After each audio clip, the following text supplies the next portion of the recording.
Hello, friends. Welcome back to the Test Those Breasts podcast. I am your host, Jamie Vaughn. I'm a retired teacher of 20 years and a breast cancer thriver turned staunch, unapologetic, loud supporter and advocate for others, bringing education and awareness through a myriad of medical experts, therapists, caregivers, and other survivors. A breast cancer diagnosis is incredibly overwhelming with the mounds of information out there, especially on Dr. Google. I get it. I'm not a doctor, and I know how important it is to uncover accurate information, which is my ongoing mission through my nonprofit. The podcast includes personal stories and opinions from breast cancer survivors and professional physicians, providing the most up-to-date information at the time of recording. Evidence, research, and practices are always changing, so please check the date of the recording and always refer to your medical professionals for the most up-to-date information. I hope you find this podcast a source of inspiration and support from my guests. Their contact information is in the show notes, so please feel free to reach out to them. We have an enormous breast cancer community ready to support you in so many ways. Now let's listen to the next episode of Test Those Breasts. Well, hey, friends, welcome back to this episode of Test Those Breasts. I am your host, Jamie Vaughn, and today I am super excited to have my new friend, Jen Tober, on my show. Jen and I actually met through another breast cancer friend back east. I'm on the West Coast, so I get to meet friends from all over the country and really all over the world. And Jen just happens to be someone that I really had a good connection with. We've had several conversations together, and we're just kind of like sisters from another mister, I would say, based on what we've talked about. Anyway, so Jen lives in the Washington, D.C. area and is a divorced mom to 3 adult children. Her outlook on life has always been, as long as we have our health, everything else will fall into place. Once her kids graduated college, she was excited to focus on herself and enjoy the newfound freedoms of being an empty nester. Same here, Jen. Enter the pandemic and a breast cancer diagnosis. Yay! Going through diagnoses, surgeries, and treatment is difficult enough, but living alone and in the height of the pandemic posed additional challenges. Now, 3 years later, she is active in the breast cancer community. She's sharing her story and embarking on building a community for all things mastectomy and beyond. Her hope is that she can be a source of inspiration and hope to others who are going through their own breast cancer journey. Hi, Jen. Welcome to the show. Hi. How's it going? It's going great. It's so good to finally be here. I've been really looking forward to this. Well, good. I'm really glad that you're here. And, you know, like I said, we've had some great conversations together. And you and I were talking actually earlier before we're recording right now. And I was telling you how I like to interview just a myriad of different people that have powerful stories. And you were saying something like, well, I'm just an ordinary person. And I said, you're an ordinary person like I am with an extraordinary story that can really help other breast cancer people who've never been diagnosed, people who've just been diagnosed, people who are going through it all right now, the treatments, and even survivors. So I am thrilled to have you here. You and I have talked and we have similarities. Let's see, we've both been Optavia coaches. Yeah. I still am. You know what? I still am too. I have to renew my membership real quickly just because I really do love the program and it really helped me lose quite a bit of weight. Absolutely. Before breast cancer, which I believe helped me move through my treatment better. Me too. Absolutely. Anyway, so you and I know Amy Bonosi, who wrote Bearing It All, My Breast Cancer Fuckery. And I love that book so much. Yes. Anyway, and anyone who Amy connects me to, I always know that I'm going to really connect with them because she calls us all badasses. And so there you have it. I agree. Yes, we are in that badass club. I think we were there before breast cancer, but breast cancer really has brought it to another level. And I'm just really thrilled that you asked me to participate in the podcast today. And what I really love about your podcast is that you do have a whole bunch of different types of people and different types of information that's being shared, because I'm learning something every day, even though I've already gone through my surgeries and my active treatment and things like that. And I think, oh, wow, I didn't even know that. So I really appreciate the opportunity. Yeah, same girl. I actually learn a lot from my episodes too, because they're the people that I speak with. And literally, I close my computer after an interview and I look at my husband and go, I am blown away. Like I just learned something completely new. So yeah, no, I get it. And that's what my main focus is to do, is to be able to shorten that learning curve and teach even more through other people for other people. So you mentioned something about us being badasses before cancer, and I couldn't agree more. I really think that the people that we were before cancer helped us really move through and advocate for ourselves. So I would love to know who Jen Tober was before breast cancer. Well, Jen Tober before breast cancer, as you already mentioned, I'm a divorced mom of 3 adult kids, and they are absolutely my world. I'm a daughter, I'm a sister, I'm a friend, a connector, a fixer, and I'm a recovering imperfect perfectionist. I always kind of felt like I had to do things the right way or else maybe not go ahead and pursue them. And my experiences through breast cancer, of course, we'll get to this a little bit later, have truly changed my mindset a whole lot about that. I got divorced when my kids were very, very small. So it was a tough journey raising, these 3 kids. Their father is definitely still in the area and was involved, but it was challenging. I always said that if we had our health, that nothing else really mattered. We'll figure the rest out. So when this diagnosis came to me, it was just mind blowing because there it was. Well, oh my gosh, I don't have my health. I can really relate to your story that you've shared, that you had just retired and you were looking forward to, what is retirement going to look like for me? How am I going to enjoy this? And what's down the road? And then all of a sudden, within, what was it, like a day or two, a week, you were given this life-altering diagnosis of breast cancer. And so for me, like the kids were out of the house, I had downsized, I had moved into a condo, and I was like, yes, what's in store for Jen Tober? I was so excited. And then the pandemic threw a big wrench in things. And then about a year after, we were into the pandemic, but we were still full blown in the midst of it, I got this breast cancer diagnosis out of left field. Yeah, it's really interesting that you say that you didn't have your health. And I want to talk about that because in actuality, you did have your health. And that is something you probably had this happen to you when I came out, because I'm a pretty open person. I came out on Facebook. I'm like, well, fuck, I have breast cancer. I mean, I'm pretty open like that. And it was amazing how many people, well, not how many, but probably were thinking it privately, but some people came out with it publicly. Oh my God, Jamie, but wait, you were so healthy. And I was so confused because I'm like, I am healthy. And then I started feeling like, am I really not healthy? And I started feeling almost shame because it was like, I was out there with my Optavia program saying, oh my God, I'm so much healthier. I feel so much better. And I did. And I was. And it turns out that healthy people can get cancer too. So people are not too healthy. People are not too young, too old, too anything. And when you're healthy, it's a good thing that you're healthy. But healthy people do have cancer cells. We all do. And it's a matter of some circumstances that have come into play. You mentioned you had gone through a divorce, you're raising these kids, then the pandemic hits. That was a very stressful time for you. And when mine hit, I was going through a lot of stress as well. So, I mean, we can say this is why it happened all we want. We'll never know because that we go down a rabbit hole that way. But the fact is that you were healthy probably dictated how well you were able to get through that treatment more so than someone who is not healthy. Absolutely 100%. And I do tell people that all the time. I was at my best physical health at all, I think, ever. I was at a healthy BMI. I was exercising. I had no pre-existing conditions. It was wonderful.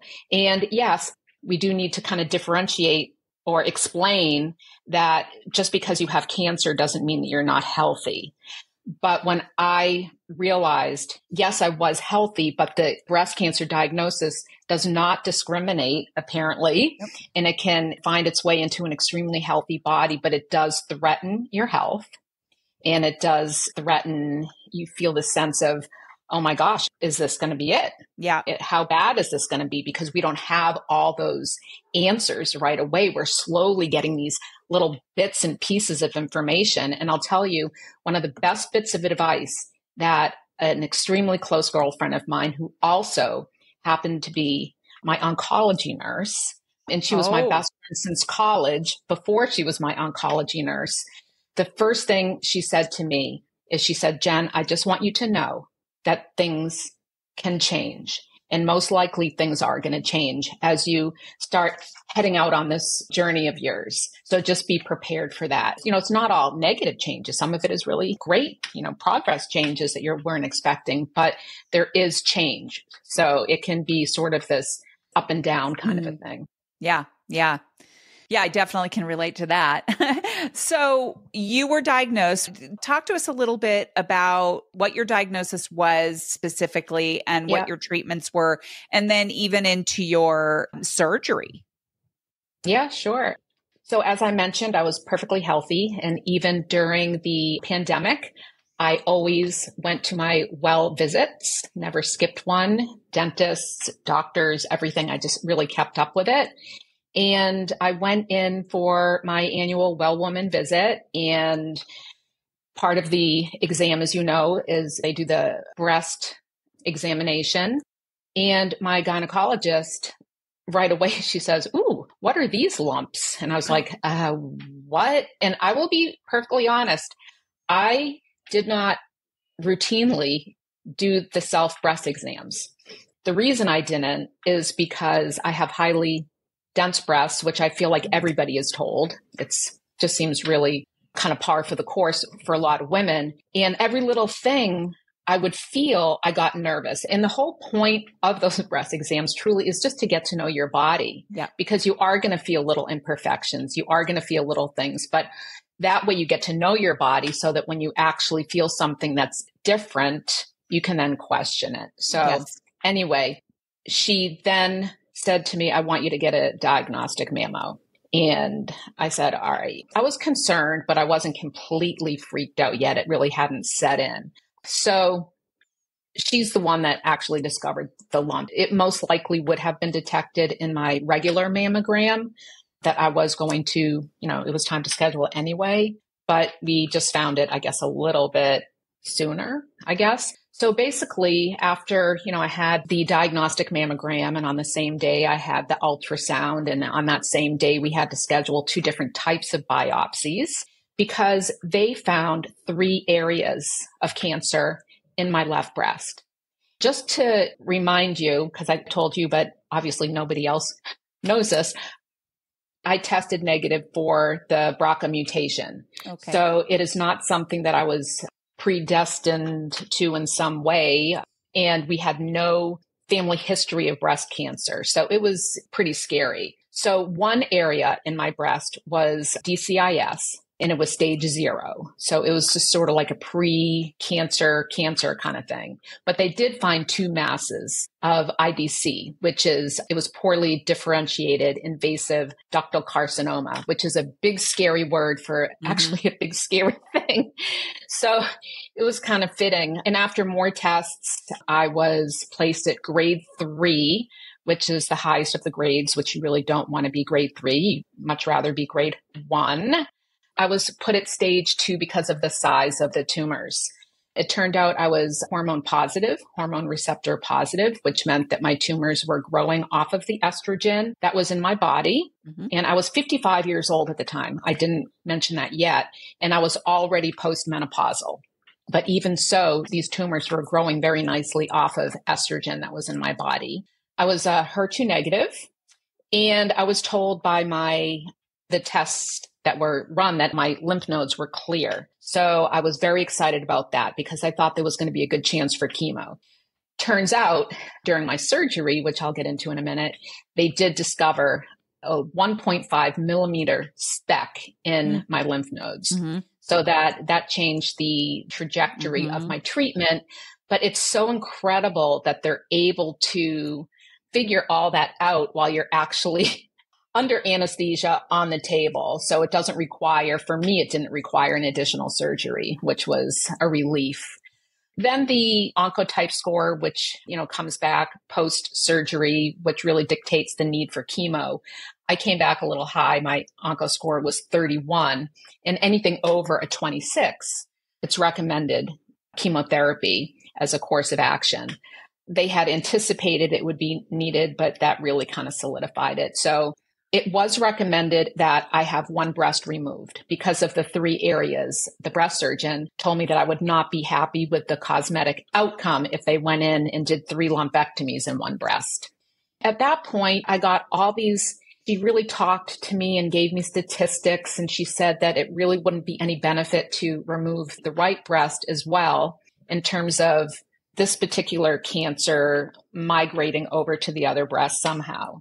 And just in my mind, I just didn't feel good about that at all, seeing how quickly this came. Nothing was present the year before when I went in for my mammogram, and here it is, 3 areas in my breast, in my left breast, and coming back as aggressive as it was. And I said to her, well, it may statistically not be a benefit for this particular cancer, but since 1 in 8 women are going to be diagnosed in their lifetime, who's to say I can't be one of those random 1 in 8 cancers in the other breast? And she said, well, you can. And at that particular moment for me, I said, you're taking both of them. I was just going to be proactive about it. I decided, this is going to be a 2-for-1. I'm going to do the surgery all at once, same surgeons, same recovery period, same everything. And I'm very glad that I did. I mean, there are pros and cons to everything, especially in this kind of a situation. But you do the best that you can do with the information that you can gather in such a hurry and under such duress. I wasn't able to go into these appointments with someone because of the pandemic. 3 of my best girlfriends are nurses, so I would have them on speaker.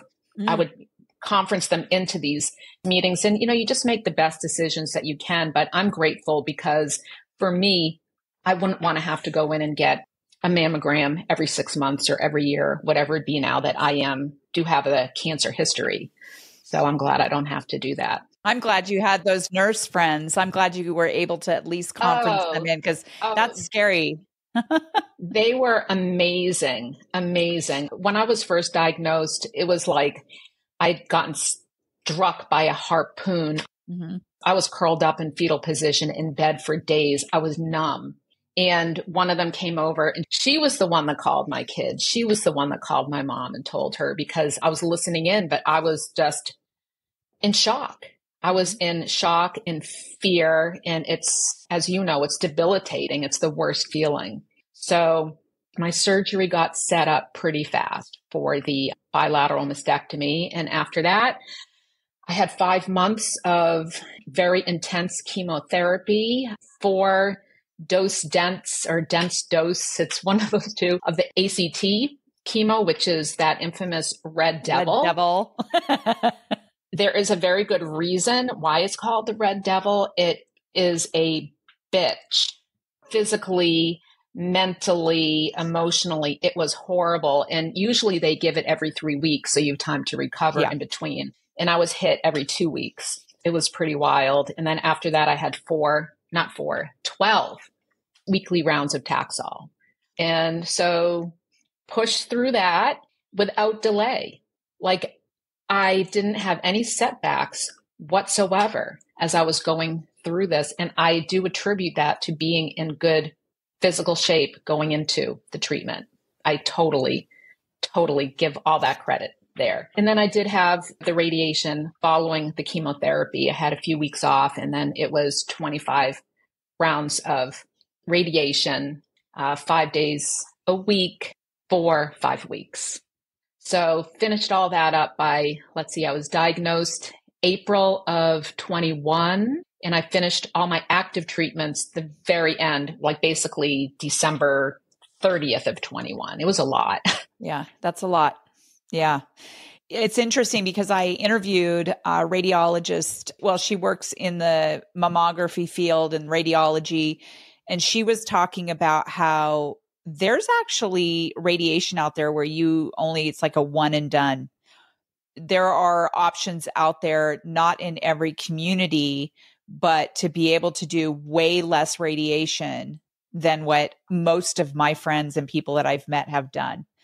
Yeah, things are rapidly changing. And there was actually a study being done at the time where I could have received, I think, 5 less treatments and been part of this study. And honestly, I was just so burnt out at the time. And I just didn't want to be part of any, new study. I just wanted to get this done. Like literally burnt out. Like literally crispy. Yes. Crispy, yeah.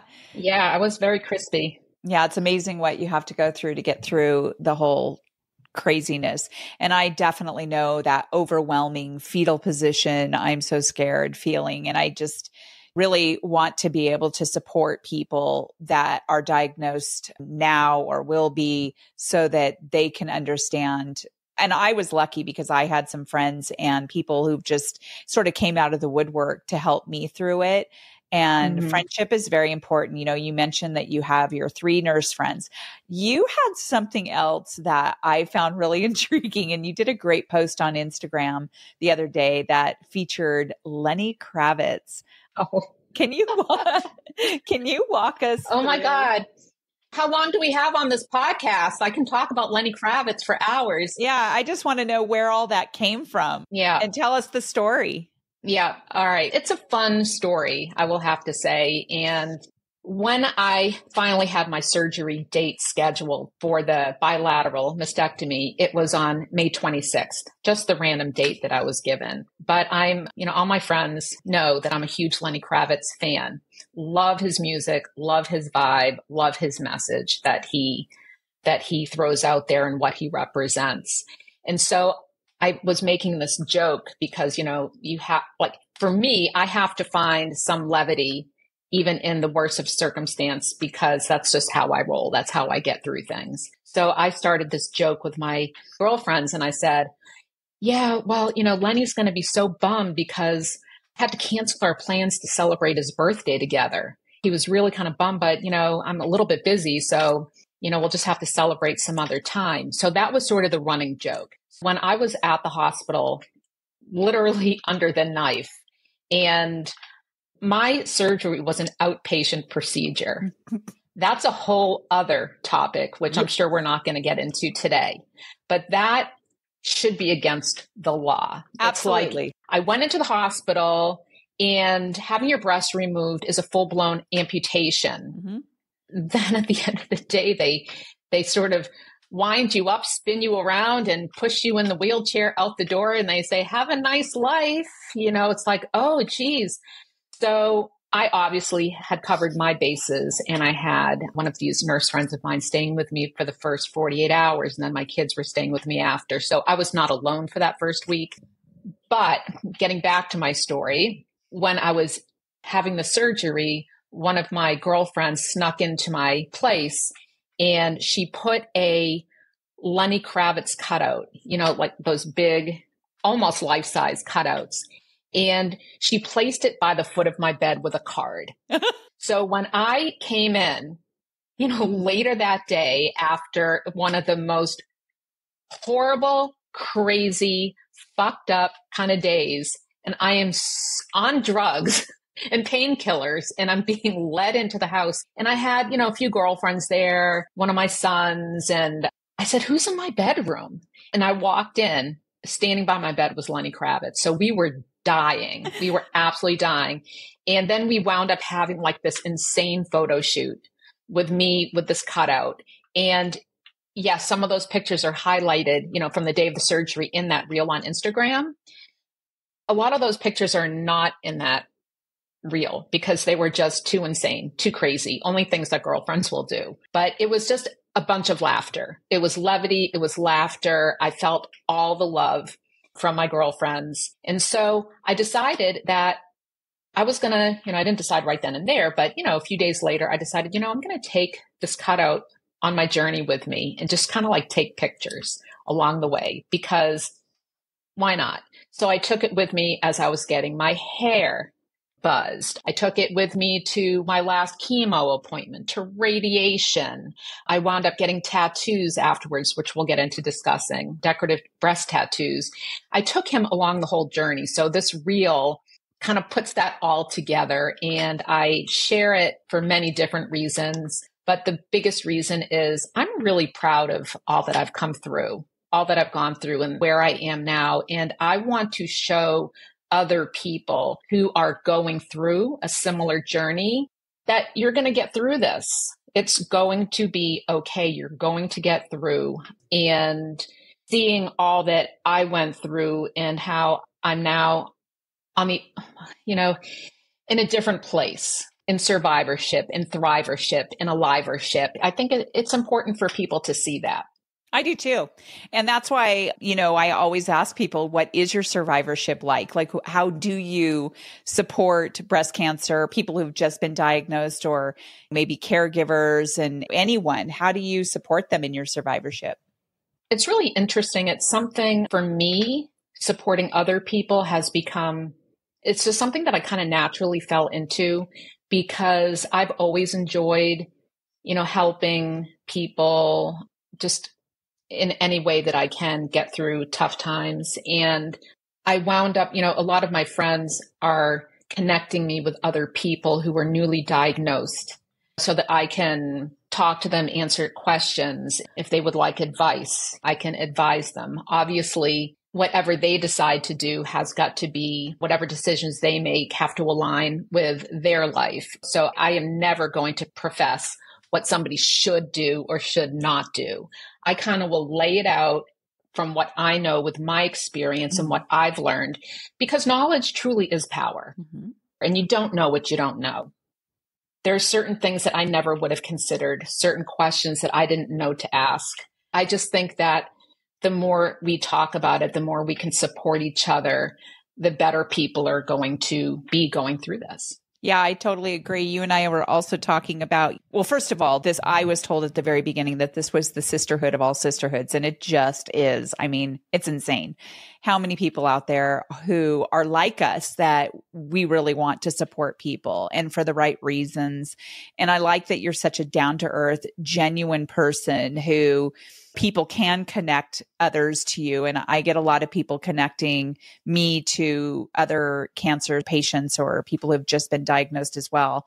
And I think that's so important that we all come together like a collective mission to be able to shorten that learning curve for people, because it's a village. That's what it is. It is. And like you said, there were so many things that you did not know before breast cancer. I mean, you knew some things, but you didn't know a lot of things. And that's the same with me. I've always taken care of my breast health and my gynecological health. I've always listened to my body, but I was just blown away and just knocked down like crazy at all of the information that was coming at me, things that I had to consider, like, my breast surgery and things I didn't know about breast surgery and what I know now. And so I think that's wonderful. You have an Instagram page. Tell us about your Instagram profiles and how that plays in. Well, I primarily use Facebook. I use that, obviously for the Optavia coaching and things like that. And I do have a personal Instagram at Jennifer Tober. Okay. And I never really used it a whole lot, but I decided now, as my journey, now that I'm post treatment and how I want, I'm becoming more and more involved in the breast cancer community. And I love that. I did decide that I would like my focus to primarily be on everything mastectomy and beyond. All right. So that's the name of this new Instagram page, Beyond Mastectomy.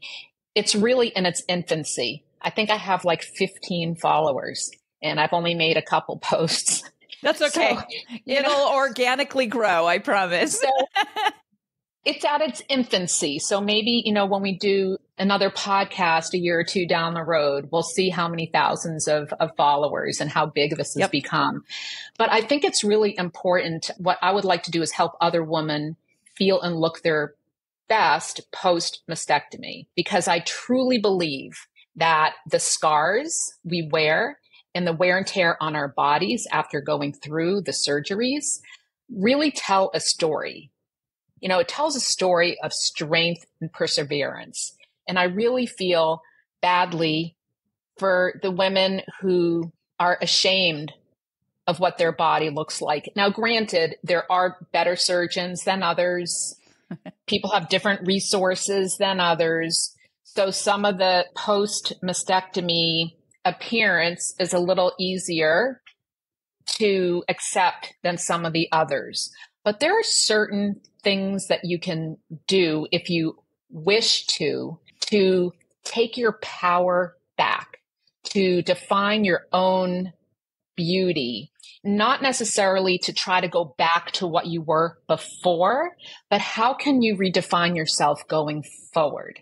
And that's what I really like to focus on. Initially, and this can be for people who have had reconstruction, people who have decided to have an aesthetic flat closure, which I actually did consider very carefully before I decided on reconstruction with implants, or even people who have proactively had this bilateral mastectomy, people who found out they have had the BRCA mutation, who have decided to be proactive and remove their breasts. So there are just certain things that you don't realize. I mean, honestly, I never really thought about the fact that when your breasts are removed, you're most likely going to lose your nipples. Yeah, me neither. I didn't know. I don't know. I just never had to really think about that. So I'm like, well, of course that's most likely going to happen. I guess that really makes sense. So I want to find a place, a space where people can come to find out cosmetically, what can we do? What are the options out there? And I thought I was going to do these 3D nipple and areola tattoos, which are absolutely fabulous. And I've also think that you just got yours done. I did. You and I were just talking about this. We actually made a girls' trip out of it. There were 3 girlfriends of mine, one that I had met very, very briefly at the hospital last December, but that was the first time we'd ever met in person. And the other 2, I had never met them. We've all been talking for a year and a half on FaceTime and emailing and whatever. We've just become super good friends, but just never had met in person. And so we all decided to make a girls' trip out of it. And we went to San Antonio to a medical facility called Perky. And Crystal and Courtney are the 2 nurses who run that and do the 3D nipple and areola tattoos. And I got to tell you, Jen, that was one of the most impactful trips I've ever had. It made my heart so happy. And all of our nipple and areola tattoos turned out amazing. I love that. It's like a game changer. And I never even knew anything like that existed. Like you look in the mirror and it's like, I came home and flashed my husband and he's like, whoa, that's like, looks so real. Yeah, it's really amazing what's possible. And, the fact that you made that into a whole event too, with your new sisters, so to speak, it's not only the product, but the process too. It's a celebration. It's part of the restoration. And so we were given insurance paperwork for our insurance because insurance has to cover it by law. That's part of that restoration, that the surgery for breast cancer patients and the restoration, all of that by law has to be covered. That's wonderful. I didn't know that. I didn't know that either. So I just submitted all of my stuff. So we'll see what my insurance does. But I have a cancer policy also. So I sent it into them as well. But yeah, it's part of the deal. Interesting. That's interesting. I was going to do that. And then I just changed my mind. Girl can change your mind, right? So I decided to go down this other path where I started looking at decorative tattoos, something just to embellish. And I went down this deep search. It took, I loved it. It was research, looking for images online to get ideas and artists and things like that. So I did wind up going to New York City last year. And over a 2-day period, I had these incredible watercolor floral tattoos done, and they are so perfect, everything that I had ever hoped for and more, which is good because if I didn't like them, it would be a little bit of a problem at this point. Yeah, for sure. But yeah. I love them so much. And I did also make it an event, so to speak, for myself. Like you went with your girlfriends. I had 2 girlfriends, each one on each separate day sat with me, and they're also breast cancer survivors. I didn't meet them through the breast cancer community. They're good friends of mine who were also breast cancer survivors. And of course, I had the Lenny Kravitz cutout with me. Of course. Yeah. So those tattoos can be seen also in that reel. But something else that I noticed in my research for what I could do, there are such things as nipple prosthetics. Mm-hmm. And prosthetics that can be adhered with like a silicone safe skin adhesive. And so you can remove them and reuse them, remove them and reuse them. And some of them are better than others. Some of them don't look so good and they don't look so real to me. So I discovered this woman. She's also a breast cancer survivor, shocker. And she lives in Israel. And she was looking for nipple prosthetics and wasn't happy with what she was finding. So she learned how to make her own. And she has this company now called Pink Perfect. And she makes Pink Perfect. I think I followed her. I think you told me about her before. Yeah, she's amazing. You can get these prosthetics. She has like off the shelf in 8 different colors and 3 different projections. Or, which is really cool, is if you've had a single mastectomy, she will send you an impression kit. You take an impression of your existing or remaining nipple. You send that back to her with pictures of your nipple, and she makes a custom matching nipple for you. That is amazing. Yeah, I'm looking at it right now. Well, I was very intrigued. Yeah, there you go. So I bought a pair off the shelf because I was so curious, and I have them here with me. I know that listeners aren't going to be able to see them, but those go to YouTube if you want to watch. Yeah, this is going to bring people over to your YouTube channel, but I'm going to put one on my hand here. But wow, I don't know if you can see. Look at that projection. Yeah. This is just one color. You can see it's not really flush because I don't have the adhesive on. Unreal. But they're so soft. I mean, real. I mean, it's real, but it's unreal how real they are. Yeah. So you can wear them swimming, in the shower, you can sweat in them. And if you take good care of them, they'll last for years. That is really fascinating. She has this policy. If you're not happy with them, you can return them. It's a win-win. And she also has forms on her website that you can use to submit to insurance. And clearly that's an individual thing with your policy. Yeah. But I love these and I love her so much. I connected with her and had this incredible conversation with her that, I'm now an ambassador, if you want to call it that. Also in the show notes, I guess you could put, I have like a little code that will give people a discount. Oh, yeah. If they want to go on their website. Let's include that. And order a pair. Yeah. I just love it. So I do have my tattoos, but if I want to sport a nipple or two, I can. I can even put a ring through this if I want to have a pierced nipple. Oh my goodness. I know, right? And it won't hurt. And it won't hurt. And it won't hurt. No. God, I didn't even think about that. Yeah. The only thing it does not have is sensation. So maybe down the road, there will be a prosthetic nipple with sensation, but it was the best find. How would they do that? Gosh darn. I don't know. Would be so fascinating. I just think that's great. And I think it's really important to send that message that there is a way to feel beautiful in your body. Again, we're on the other side. We do feel beautiful. I never thought I would.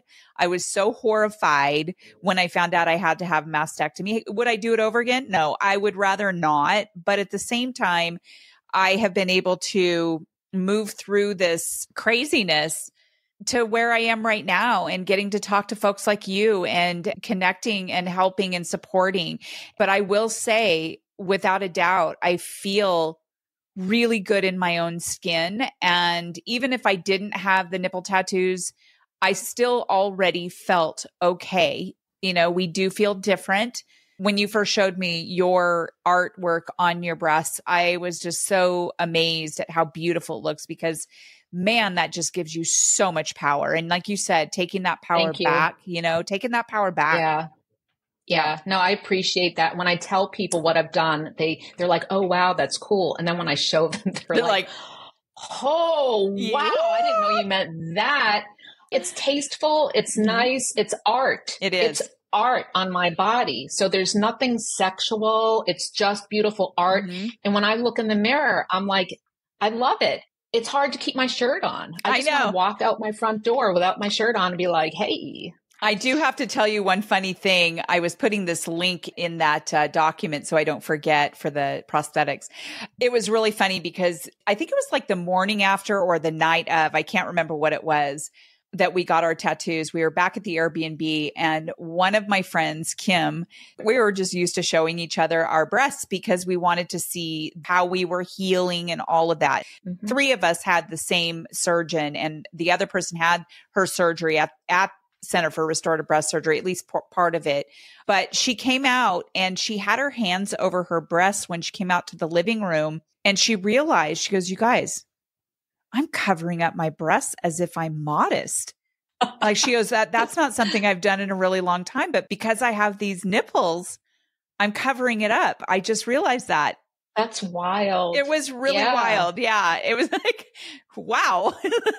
So that's how impactful they are. And I remember at the beginning of my diagnosis, I talked to a really good friend of mine who had had breast cancer like 6 years prior or whatever, maybe even longer actually. And she said that 6 years after her mastectomy and reconstruction, she discovered there was such thing as nipple and areola tattoos. And she went to Arizona and got hers done. She said, Jamie, she says, it's a game changer. She says, you have to Google what that looks like. Cause she told me at the beginning, she goes, my first piece of advice is don't Google stuff. Cause you can go down a rabbit hole. It can be dangerous. But she's like, I take that back. Google nipple and areola tattoos because it is fascinating. And she says, I look in the mirror now and I'm just blown away at how real they look. Yeah. Yeah. It's really stunning. It's incredible. And the fact that your friend felt the need to be a little modest there. I mean, it just shows what it does to your psyche to make you feel the way you're feeling. It's wonderful. And it's so nice that there are options. I have a friend who I said, when I still thought I was going to get the nipple tattoos, I said, maybe we can go together because she had her reconstruction about 5 years prior and had done nothing. And she says, no, I think I'm good. I'm really good. And that's great. Yes. There's no right or wrong. There's no pressure. Do you, boo? That's kind of the way I thought the same thing. Like I felt fine before mine. And so I'm kind of, I would describe myself as feminine and a little bit edgy. And so my personality being that way, and I have other tattoos. I have a big old phoenix on my back of my neck, which I was going to put on my left arm, but I couldn't because I had some lymph nodes removed. So I ended up putting it on the back. And I've got a few other tattoos and I'm not like covered in my whole body. I'm feminine and I'm edgy. And that is just sort of my personality. So I really wanted to do it because I really wanted to know what it would look like too. So I'm happy I did it. It's fabulous. And for those who are kind of on the fence and don't know what to do, for those overthinkers like me, I went on Amazon and I ordered some temporary, they did not look very real, but temporary, those lick and stick kind of tattoos, wet and stick nipples, and also flowers. So I could play around and get an idea of what it would look like and I could remove them. Right. No, that's such a good idea. That's such a good idea. I love it. Yeah. So I want to wrap up here by asking you, I always ask my guests who are, well, really anyone, because I think it's such an important question. Most people are thinking that podcasts, are pretty much talking to other breast cancer patients, which we are. I mean, obviously. But also, I like to reach those people who have never been diagnosed. And as we talked about before, there were so many things we didn't know. I have mentioned this on a couple of other podcasts that I have a friend of mine who asked me one time, like, why do you want to target people, an audience of people who've never been diagnosed, who are a lot younger even? Because we know that you can't be too young. I've interviewed a lot of people who knew people who were in their 20s, and I've interviewed people who actually were in their 30s and newly diagnosed when they were pregnant and all of that stuff. And I remember when I was that age, it wasn't even on my radar. I wasn't even thinking about that. But knowing what we know now, she asked, why do you target those people? It's not even on their radar. And that's exactly why, is because we need it to be on their radar. We need them to be becoming familiar with their bodies and what they feel and being able to advocate for themselves. That they go to the doctor and say, hey, look, I feel this lump, or I see this inverted nipple or discharge or whatever it is. So I always ask people, what is a really powerful piece of advice that you can give to people who've never even been diagnosed? It's excellent. And I'm glad that you do focus on that. And it can be a very broad question, but I think really for people to just understand that 1 in 8 women will be diagnosed in their lifetime. I knew that basically, and I chose not to do the self-breast exam. Now, if I had said, all right, Jen, 1 in 8 women, there's a really good freaking chance that you're going to be diagnosed someday. Start feeling around, because you want to catch that shit as early as possible. If I had caught it early enough, knowing me, I probably still would have had the bilateral mastectomy, but I could have possibly averted the chemotherapy and the radiation therapy. And those are 2 major things to avoid, because for those who have not yet been diagnosed and who might think that once you do get through the surgery, through the chemo and through the radiation or whatever it is, that you're done with cancer, with breast cancer, that's incorrect. I've had so many people and dear friends of mine who mean the very best. I know they do. They say to me, oh, I'm so glad that's all behind you now. I probably would have said the same thing at one point. I mean, it's a really understandable thing. However, what I didn't get at the time is that they never tell you that you are cured. You are NED, like I've been dubbed NED, no evidence of disease. And that's fantastic. Don't get me wrong. That's what I want. But breast cancer survivors always have in the back of their mind, and I don't let it rule my life. I cannot allow for that. But in the very back of my mind, I know it can come back. It's possible. And number 2, I have what, I saw somewhere, I wish I could take credit for this. Instead of side effects, this person calls them side effects. So the side effects of chemotherapy, I still have side effects, some, brain fog, things like that. I mean, it was poison pumped through my body, poison. They went in there, with dynamite, the side effects from the radiation. I healed beautifully and I'm very lucky, but I have tightness in that side. I will always have tightness in that side, and I have to work on it daily. Plus, I was on a medication called Verzenio for 2 years. I'm on another medication for a total of 10 years. I've already been on it for 2 years, called anastrozole, which depletes you of all remaining estrogen in your body, which is a very potent medication, and it really affects you physically. And for me, it affected me mentally because of the depletion of the hormone. I wound up in a very deep depression, and I had to deal with that. So it's ongoing. You're never really done. So if that's any motivation to do your monthly self-examination, to maybe avoid some of the side effects, because as we already talked about in the beginning of this podcast, breast cancer doesn't discriminate. It can find its way into the most healthiest of bodies. So until things change, until there is this vaccine, until there are other options, this is what we've got. So to be proactive and to know your body and to discover things as early as possible, that's key. Yep. And if you don't know yet, that's why I named my podcast the way I named it, Test Those Breasts. And don't ignore yourself. You need to put yourself first. I know that people are very, very busy. I get it. I was incredibly busy before breast cancer. I had just such a crazy full life. And I do now too. I'm just more mindful about it, but we don't want to put it off. I had symptoms before I had my mammogram.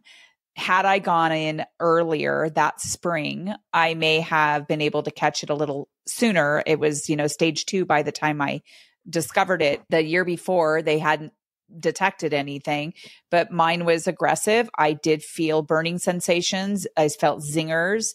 I did feel a lump, and I just thought it was my lumpy breast because I had dense breast tissue, of course. And I just really test those breasts, man. Test those breasts. I mean, amen, sister. Go smash them, get it done, and get an ultrasound along with it too. If you have dense breast tissue, you should know this by now, and you should ask for an ultrasound as well, and make sure that they are doing everything they can. I wish I had known that, because I can see more than the mammography can at some points. And it doesn't take the place. It doesn't take the place of a mammogram. You want to do both. Yeah. Yep. I agree. And that is incredibly valuable information. So I'm glad you brought that up again. Well, I am going to ask you to go into that document and put your code in there for those prosthetics. I put the Instagram link in there, and I've got your Instagram. I've got your Beyond Mastectomy on Instagram. And then I also have I have a total health assessment that you have on your Linktree. What is that? Oh, that is for the Optavia coaching. So if anybody's interested in learning. Yeah. I didn't realize that you were able to pull that.